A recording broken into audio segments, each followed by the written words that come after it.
Bonjour la famille, heureux encore de vous retrouver aujourd'hui avec notre émission Parlons mariage, parlons famille.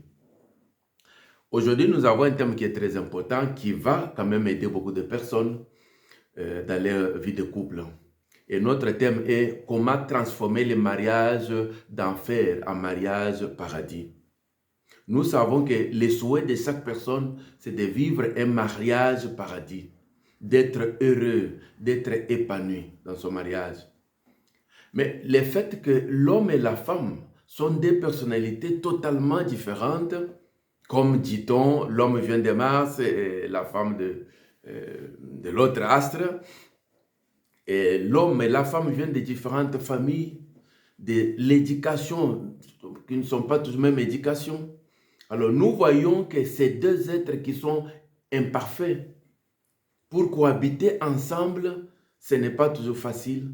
Là où il y a des incompréhensions, il y a des malentendus, il y a des conflits, des frustrations.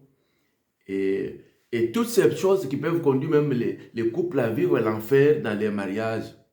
Ce qui peut même les conduire à un divorce, voire même le suicide. Peut-être que c'est votre cas. Vous traversez des moments difficiles dans votre mariage, que vous avez même envie de divorcer, vous êtes en train même de planifier comment sortir de cette situation. Mais bien aimé, la volonté de Dieu est que l'homme ne se sépare pas, que l'homme ne sépare pas ce que Dieu a uni. Et lorsqu'on est uni, c'est pour aller jusqu'à la mort ou alors à l'enlèvement. Alors notre émission d'aujourd'hui, c'est pour dire à quelqu'un que vous avez la possibilité de transformer votre mariage, qui est en enfer, pour un mariage de paradis. Alors nous savons que chaque couple est responsable, soit de leur vie d'enfer ou de leur vie de paradis. C'est vrai que nous pouvons accuser la troisième personne, ou la tierce personne qui peut être la famille, qui peut être les beaux-frères, qui peut être des amis, ainsi de suite. Mais en réalité, l'homme et la femme sont responsables de leur mariage.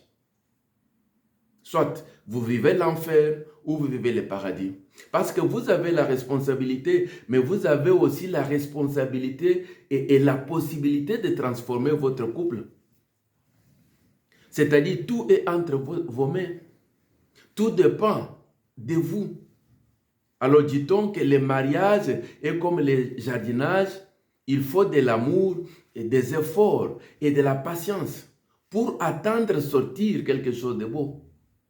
J'aime cet exemple du jardinage pour dire, quand on a besoin d'avoir des fleurs, quand on a besoin d'avoir de belles fleurs de roses, mais il faut entretenir votre plante, votre fleur. Là où il y a des épines, et parfois même les épines vont te percer. Mais il faut accepter de le faire. Il faut avoir un peu de patience. Il faut un peu des efforts et de l'amour. L'amour pour le jardinage. C'est un peu ça, cette image, pour dire qu'avec cette idée-là, vous pouvez résoudre votre vie de couple. Alors aujourd'hui, je viens avec cette principe important. Évidemment, parmi certains autres, mais j'ai sautiré les 7 qui peuvent vous aider à transformer votre mariage d'enfer en mariage de paradis. Mais avant d'y arriver, j'insiste sur le fait qu'il faut avoir la volonté. Il y a certains mariages ou certains couples où lorsqu'il y a des problèmes, on vient les aider, mais vous sentez, ou soit l'homme n'a pas la volonté qui est le changement, ou soit c'est la femme qui ne veut pas. Elle a déjà opté pour le divorce, pour la séparation.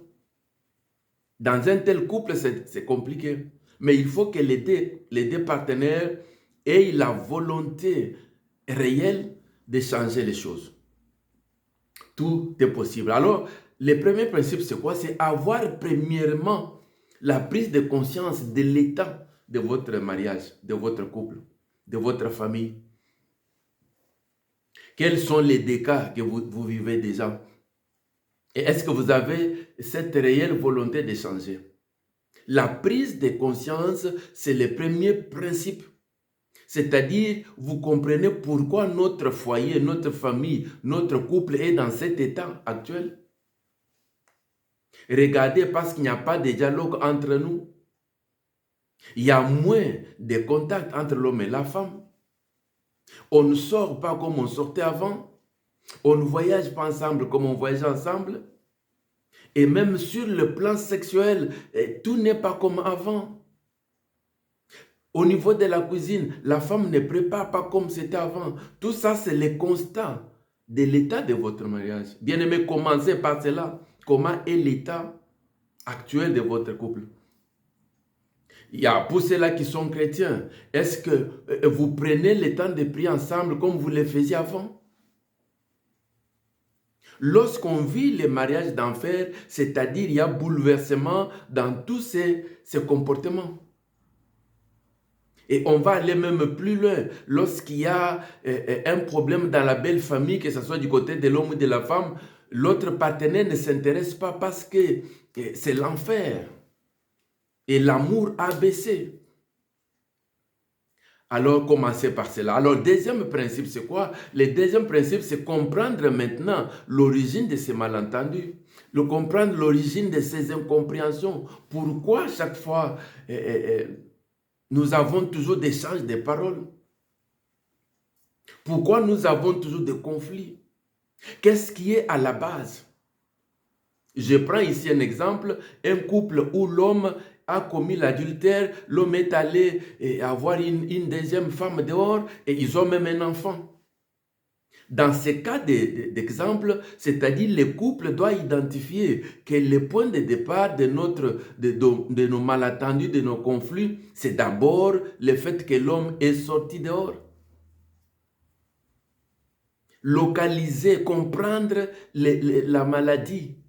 C'est comme nous disons, le médecin ne peut pas prescrire un bon médicament au malade si la maladie n'est pas diagnostiquée.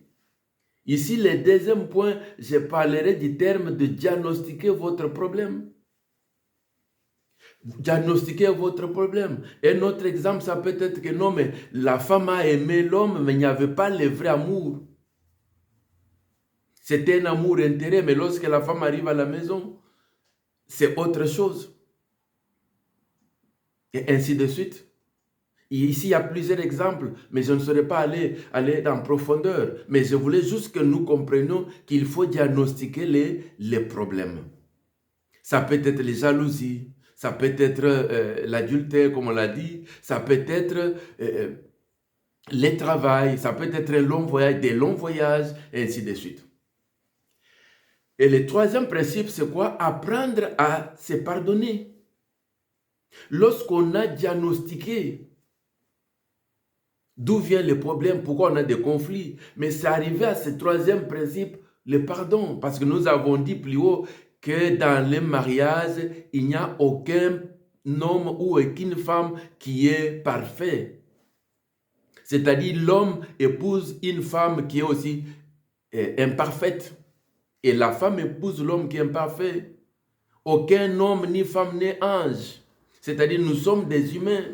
Nous avons des éducations différentes, des familles différentes, des cultures différentes.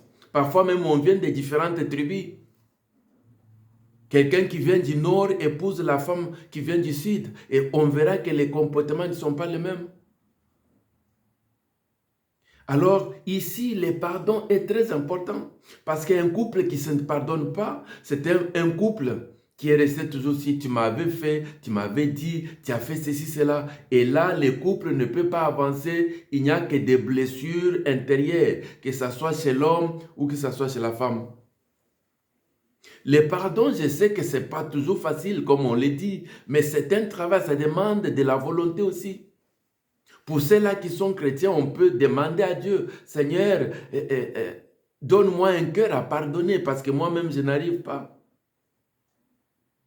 Comment tu ne vas pas pardonner quelqu'un avec qui tu dors dans le même lit? Quelqu'un avec qui tu manges à la même table? Alors nous comprenons ici que c'est un point aussi qui est très important, le pardon, le pardon. Et le Seigneur même nous dit que nous devons nous pardonner comme le Seigneur aussi nous pardonne.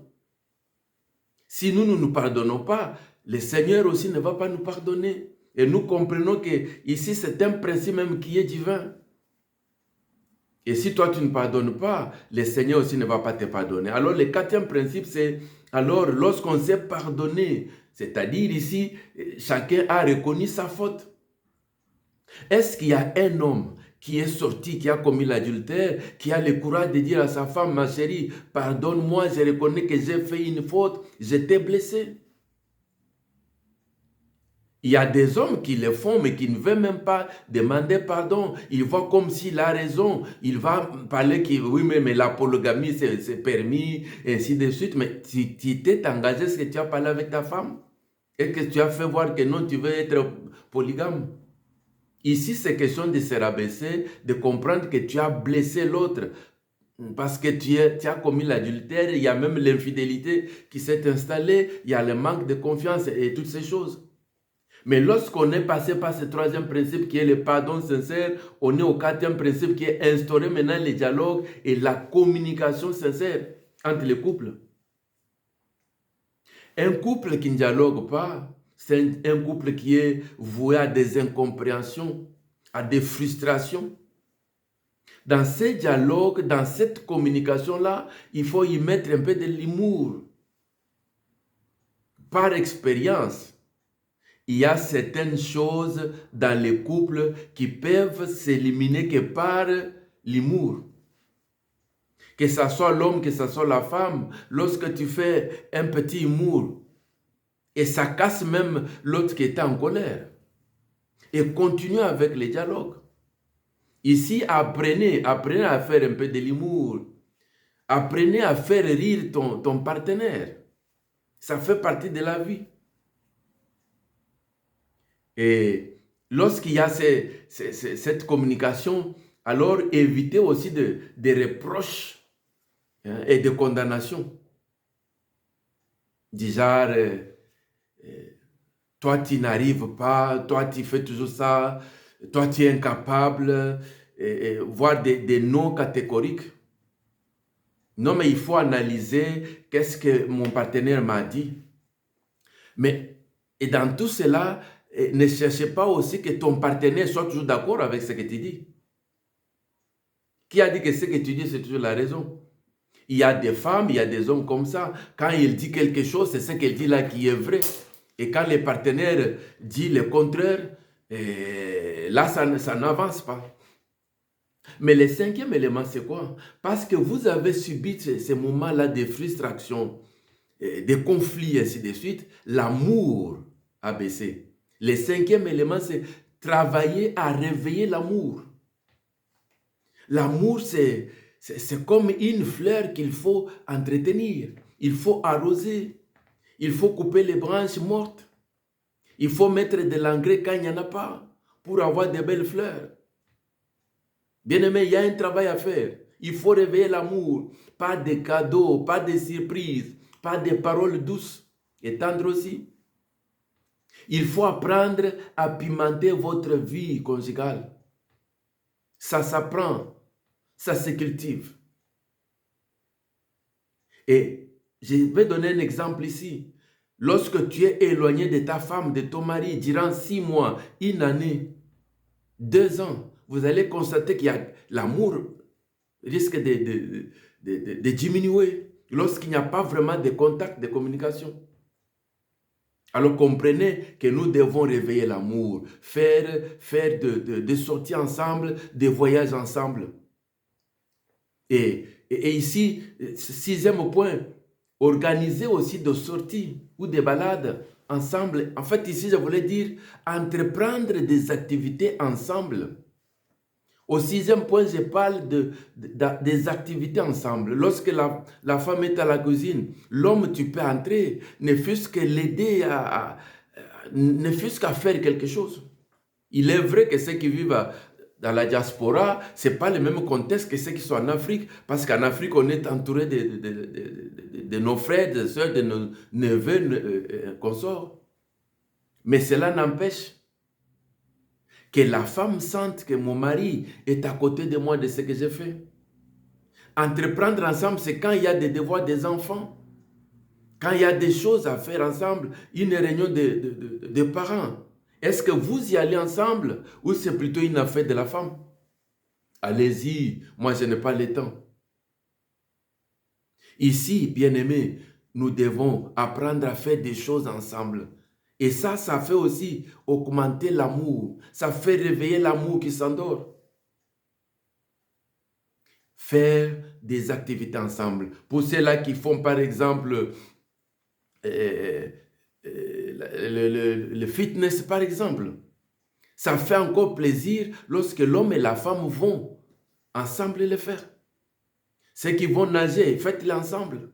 Vous trouverez que ça fait encore beaucoup plus plaisir que d'autres enfermés. Celui-là est à gauche, l'autre est à droite. Alors le 7e point, c'est pour ceux qui croient en Dieu, ici, il est question de la prière. C'est d'aller dans la prière, remettre votre vie de couple, votre vie familiale, parce que nous avons un Dieu qui restaure.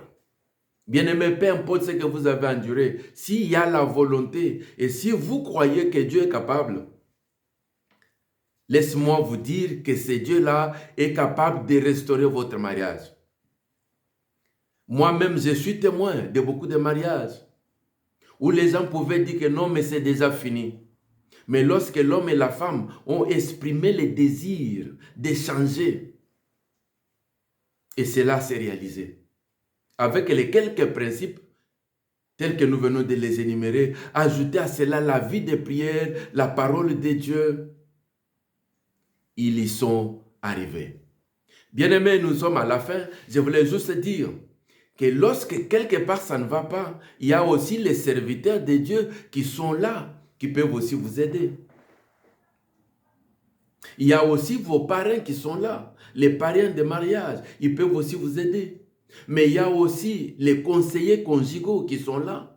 Lorsque vous avez la volonté et que vous avez essayé ces principes vous-même et que peut-être que ça boite, allez voir les conseillers conjugaux. Ils vont vous aider afin que vous puissiez sortir de votre maillage d'enfer. Alors nous disons que c'est encore possible à condition que votre désir soit vraiment réel et que vous ayez la volonté de changer les choses. Comme nous disons, vouloir, c'est pouvoir. Est-ce que vous voulez changer? La femme, tu peux poser la question à ton mari et vice-versa. Est-ce que tu veux changer? Est-ce que tu veux que notre mariage puisse changer?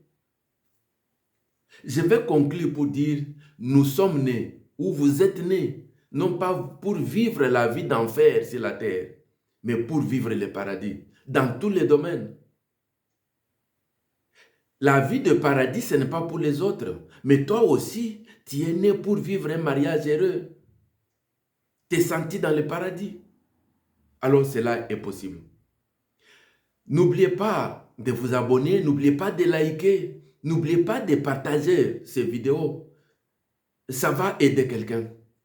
Je suis content de recevoir un témoignage de quelqu'un qui nous a suivis. Il a dit, lorsque j'ai suivi votre vidéo sur vivre seul ou vivre en couple, il a dit, je me suis senti dedans. Et cela m'a beaucoup parlé. Et nous croyons que cette vidéo aussi va parler à quelqu'un. N'oubliez pas aussi de partager à vos amis. Et à la prochaine. Ciao.